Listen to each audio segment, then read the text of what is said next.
시청자 여러분 안녕하십니까? 박종진입니다. 네, 온갖 스포트라이트를 집중적으로 받고 있는 안철수 서울대 교수. 이분을 정치 지도자감으로 대통령감으로 보느냐 이것을 놓고서는 여전히 설왕설래 의견이 분분합니다. 하지만 훌륭한 과학자이자 또 기업인이라는데 또 훌륭한 의사라는데 이견이 없을 것 같습니다. 맞습니다. 그런데 안철수 교수에게요. 당신이 CEO일 때 어떤 사람을 직원으로 뽑았습니까? 이렇게 물었더니 I may be wrong 이렇게 말을 했다고 합니다. I may be wrong 이렇게 말할 수 있는 사람 이렇게 이게 무슨 뜻이냐? 내가 틀릴 수도 있다. 이렇게 말할 수 있는 사람이야말로 진정한 자신감의 표현이요. 의사소통이 가능하고 또 앞으로 발전 가능성도 있다는 판단을 했다고 합니다. 내가 틀릴 수도 있다. 아주 겸허한 자세인 것 같습니다. 마음을 열어놓는 거죠. 나도 틀릴 수도 있다. 자기 성찰의 발전의 시작이라는 것 전적으로 저도 동감합니다. 박종진도 틀릴 수 있다. 네, 오늘 이런 생각으로 쾌도난마 진행하도록 하겠습니다. 40만 공식 독자 네, 거느리고 계신 분입니다. 매일 올리는 이 칼럼마다 많은 파장을 낳고 계십니다.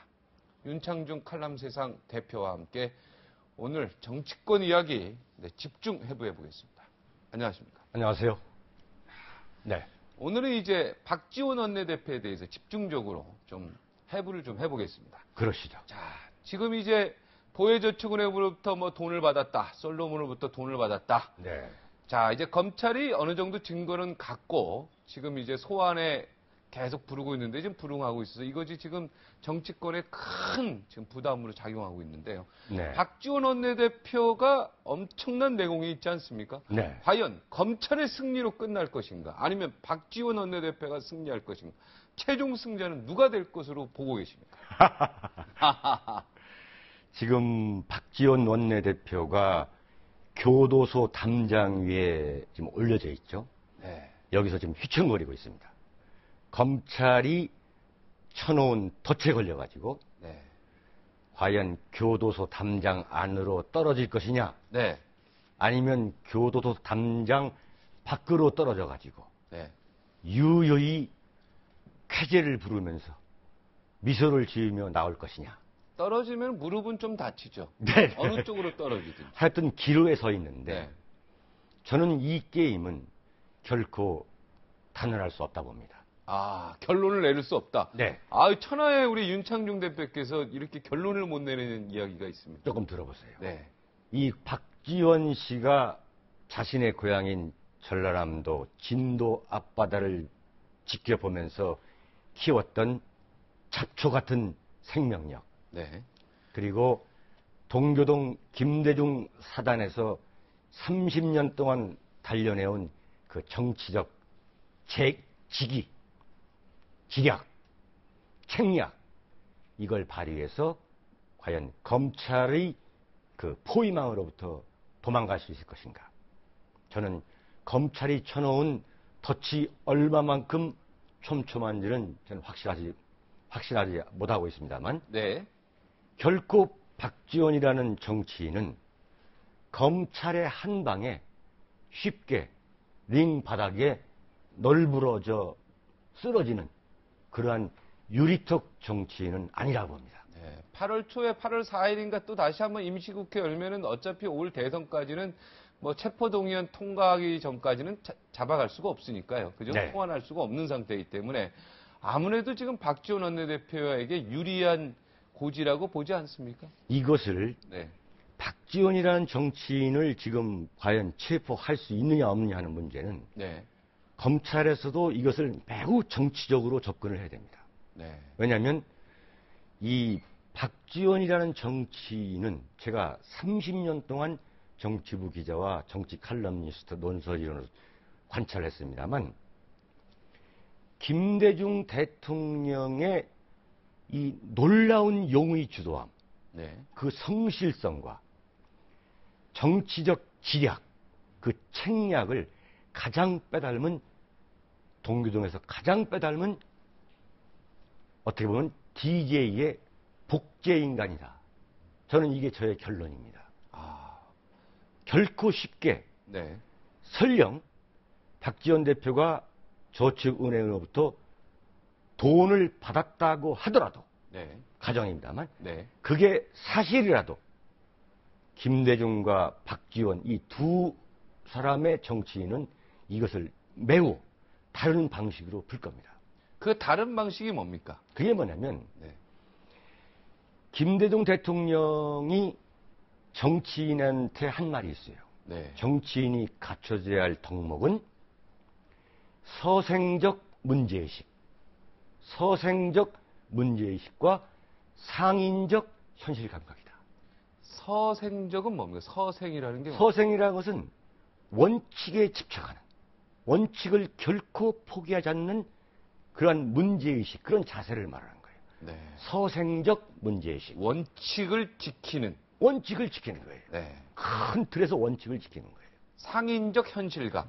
상인적 현실 감각이 뭐냐면 그렇다고 해서 장사가 안 되게 하면 안 되는 거예요. 거래가 될 수 있도록. 거래하는 거, 빅딜할 수 있는 거예요. 상대방을 원칙으로 강공으로 밀어붙이면서도 네. 퇴로를 열어주고 네. 또 나도 강공으로 밀면서도 낭떠러지로 떨어지지 않고 퇴로를 찾고 네. 하는, 바꿔 말하면 김대중 대통령의 정치 철학은 마키아벨리의 이순한 현실 정치가였던 마키아벨리의 정치 철학의 큰 축의 하나를 갖고 있습니다.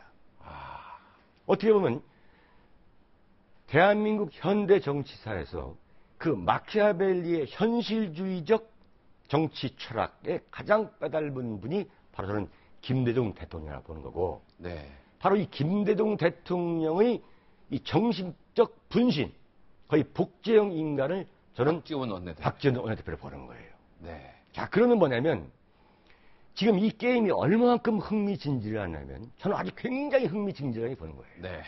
네. 이미 벌써 결론이 난 것 같네요. 박지원 원내대표의 승으로 끝난다는 걸 예견하고 있지 않습니까? 아니죠. 그건 모르는 거죠. 네. 자, 모르는 건데 이게 뭐냐면은 이렇게 봐야 됩니다. 박지원 대표가 지금 검찰한테 쫓기는 도망자인 것 같지만 네. 아까 말씀드렸죠. 그 용의 주도함, 또 정치적 지략, 이런 차원에서 볼 때 보혜저축은행이 영업정지가 된 것이 지난해 2월 16일입니다. 벌써 1년 반이 지났죠. 반이 지났죠. 네. 1년 반 동안 박지원 대표가 좁혀오는 검찰의 포위망을 감지하지 못했을 것 같아요? 당연히 감지했겠죠. 하겠죠. 모든 준비를 다 했겠죠. 거기서 굉장한 준비를 했을 겁니다. 네. 근데 박지원 대표가 뜬금없이 이명박 대통령의 대선 자금을 수사해야 된다라고 간간히 얘기합니다. 네. 보혜저축은행 이런 문제가 나올 때마다 네. 호남의 정치 실세들이 개입됐다. 네. 이런 게 청와대에서 흘러나올 때마다 정말 한번 하자는 것이냐? 네?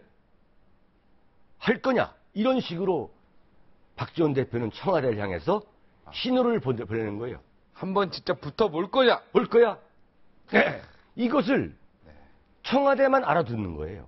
저게 무슨 소린가를. 아, 저게 무슨 소리냐? 네. 저는 그래서 청와대와 검찰은 상당히 고민을 했을 것이고, 네. 또 박지원 대표에 대해서 상당히 촘촘한, 이번에 도저히 빠져나갈 수 없을 만큼 뭔가 그물망을 저는 찾았다고 보는 거예요. 네. 자, 그럼 박지원과 검찰의 이 게임은 정말 흥미진진한 거죠. 과연 교도소 담장 안으로 떨어져서 가지고 박지원의 정치 30년 인생, 정치 인생이 비참한 종말을 맞을 것이냐?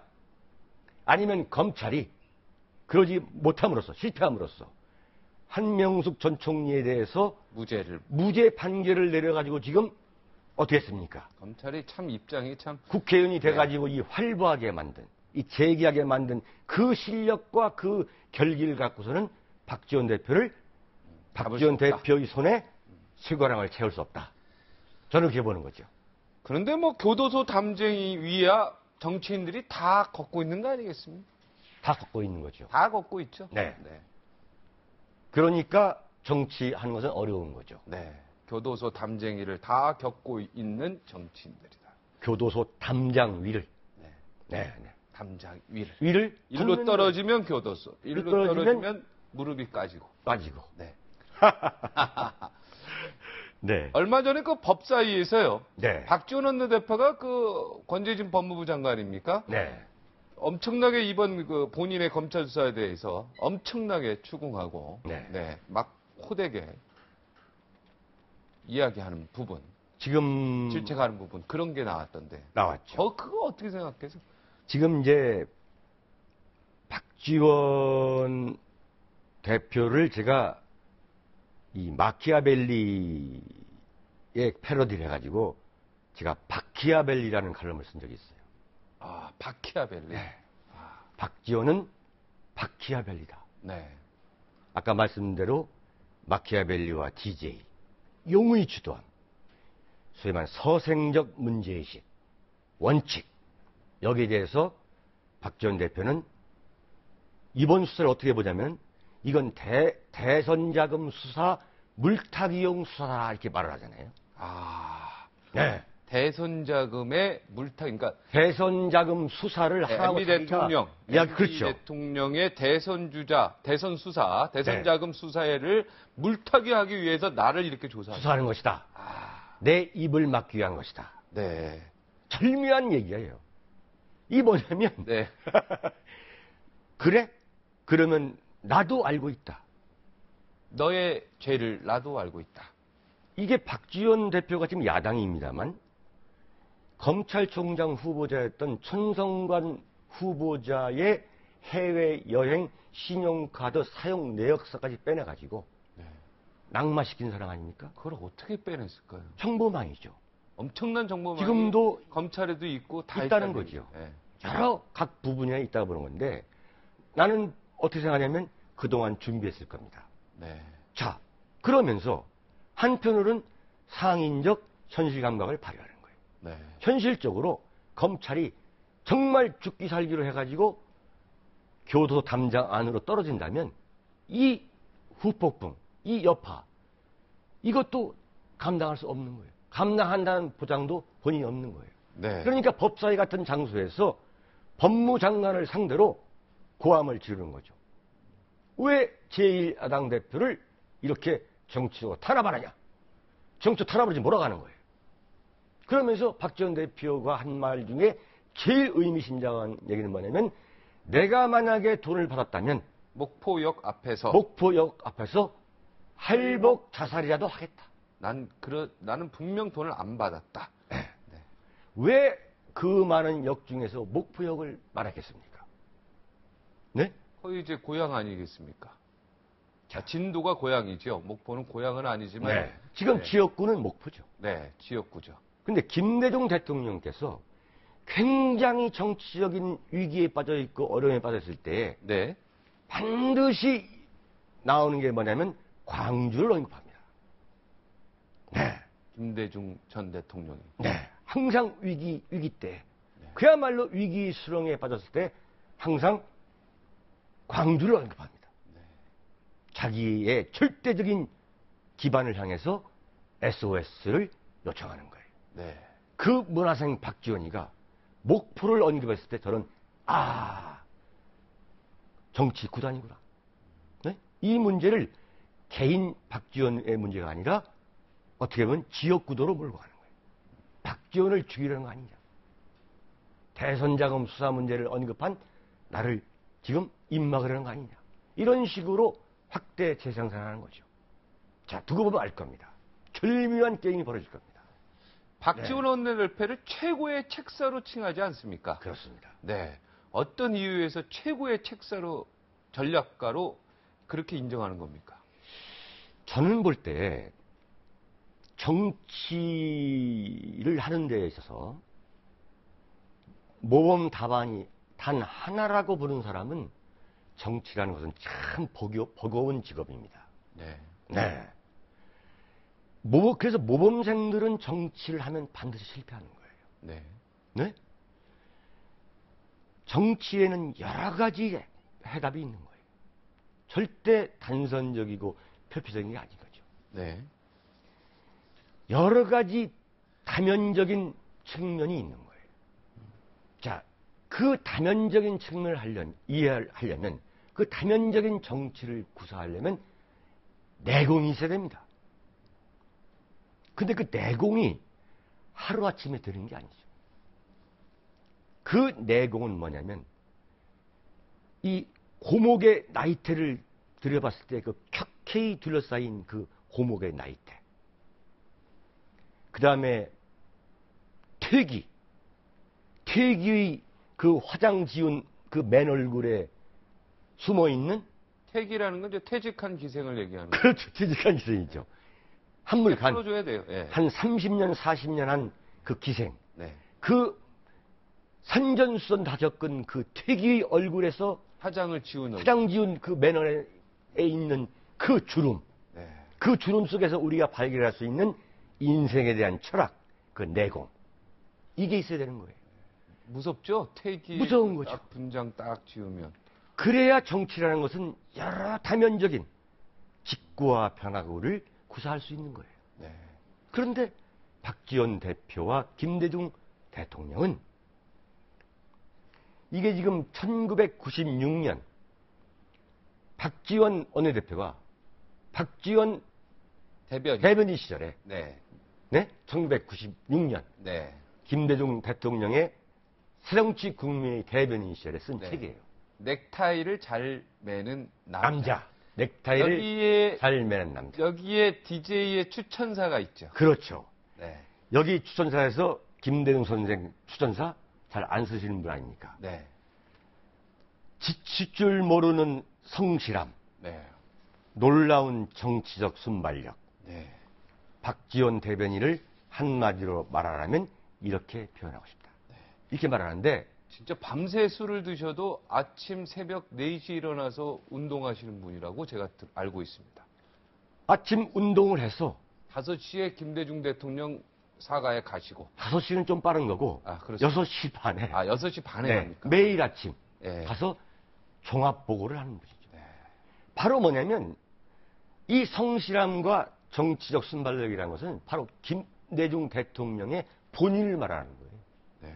이 본인과 똑같은 게 박지원 대변인인데, 이 책에서 박지원 대표는 고백을 합니다.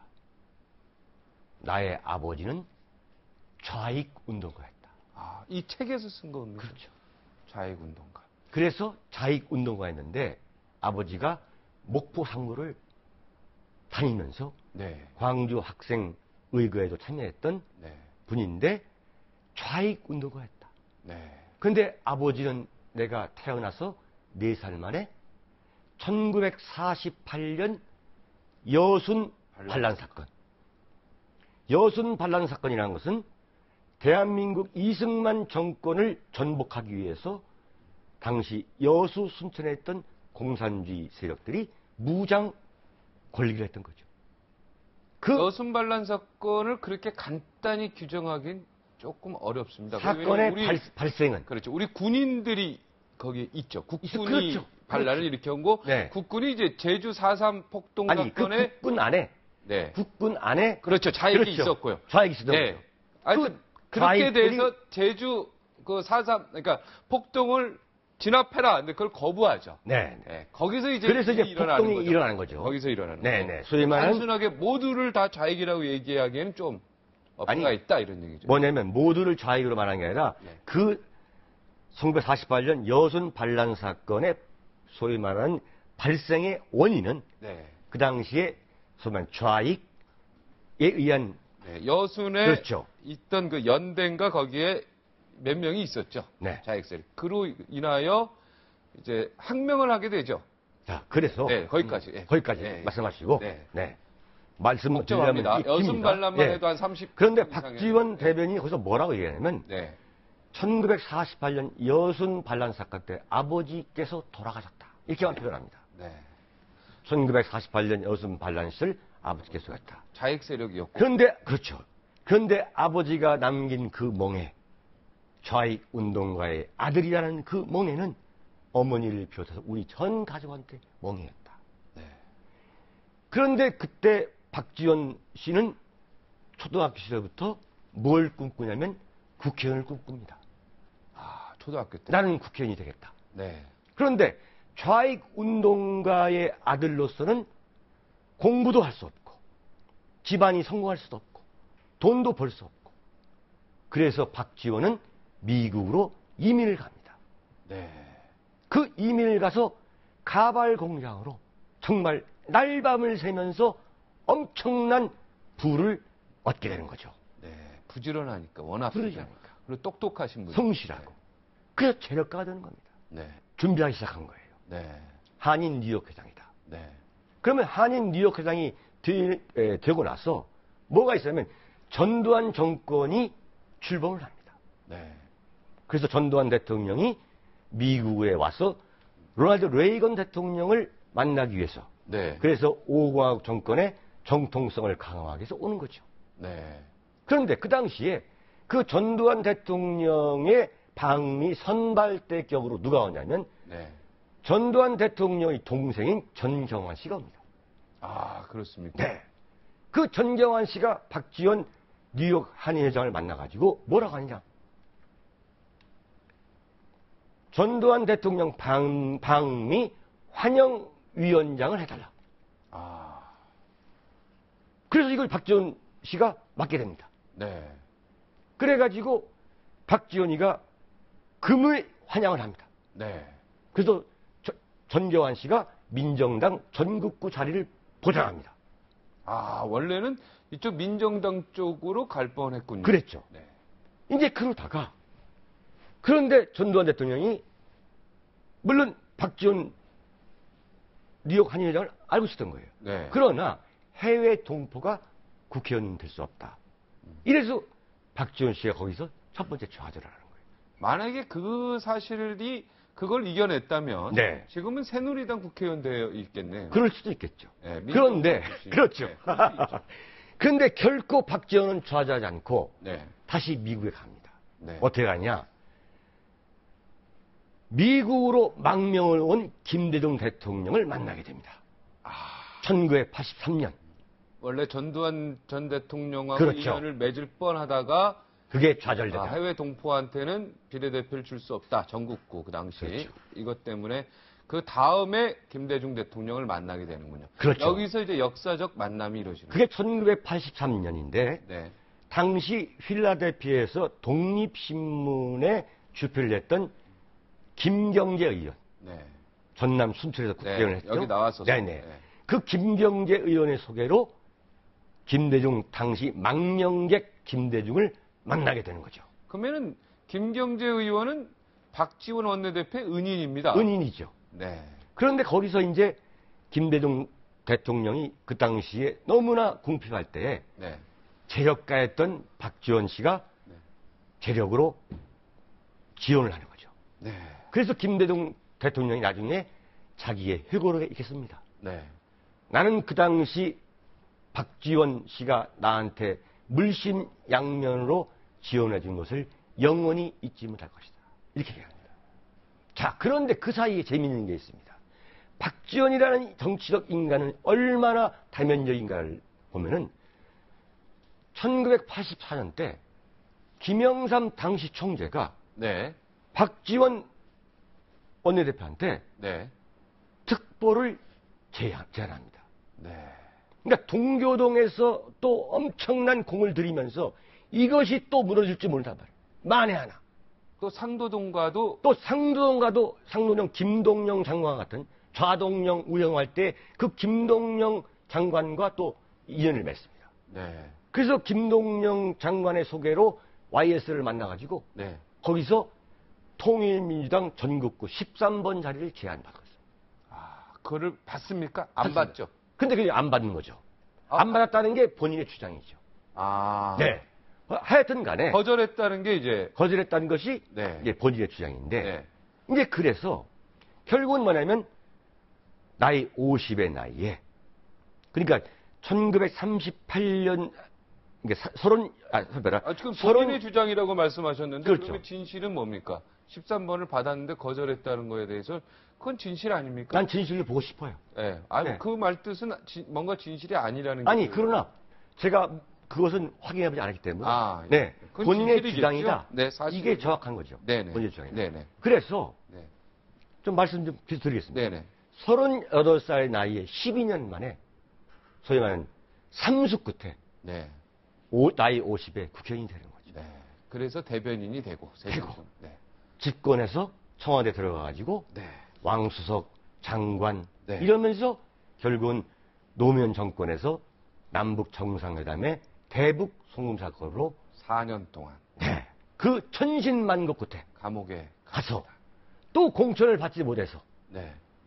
무소속 나와서 민주당에 복당을 해서 네. 그런데 오늘날 제1야당의 원내대표를 두 두 번씩이나 하는 그야말로 엄청난 전설적인 인물이다. 7.8기의 전설적인 인물. 살아있는 전설이다. 살아있는 전설이다. 저는 그렇게 보고 있습니다. 네. 살아있는 정치인, 살아있는 전설. 네. 그죠? 아, 대단합니다. 자, 결론 내려주십시오. 자, 검찰과의 최종 승부. 네. 과연 대한민국 검찰이 이 드라마를 권선징악이다. 아니면은 박지원이라는 7.8기의 불사조가 거악은 영원하다. 네. 거악은 영생하는 것이다. 네. 라는 또 하나의 진리를 국민들한테 보여줄 것인지 네. 관심 있게 지켜보겠습니다. 네. 이제 한 8월 뭐 중순 되면 이 결론이 날 것 같습니다. 네네. 최종 결론이. 네. 네. 오늘 말씀 고맙습니다. 오늘 공부를 좀 많이 했습니다. 하나의 그 대한민국 현대사죠. 그죠? 현대사를 80년대. 네. 오늘 고등학생들 이런 거 오면 아주 좋을 것 같네요. 네. 오늘 고맙습니다. 감사합니다. 네, 감사합니다.